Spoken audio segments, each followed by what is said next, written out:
আমি কিন্তু ছোট সময় গ্রামের থেকে আসছি, গ্রামে জন্ম হয়েছে, গ্রামে লেখাপড়া করছি, মেট্রিক পাস করছি গ্রামে থেকেই। গ্রামে ছোট সময় যেহেতু আমি ছিলাম, তাদের কষ্টের জীবন ছোট সময় দেখছি। ওয়ার্কিং ক্লাস যারা টাকা নিয়ে কাজ করতো, লেবার মতো, দিনে পাইতো 6 আনা আর 8 আনা পাকিস্তান আমলে। চালের খরচের অর্ধেক জোগাড় করতে পারতো না একজন লোক কাজ করে, এত কষ্ট করে তারা চলতো।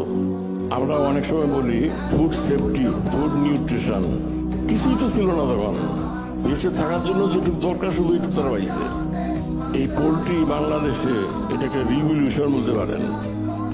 অন্যান্য জায়গায় যে প্রোটিন পাওয়া যায়, সবচেয়ে মেন প্রোটিন সোর্স হল পোলট্রি, কারণ এত সস্তা অন্য কোনো জিনিস পাওয়া যায় না। আজকে পোলট্রির অবস্থা 50 বছর আগে থেকে ছিল না, 30 বছর আগে শুরু হয়েছে মাত্র, আরো 50 বছর পরে তো পোলট্রি থাকবে।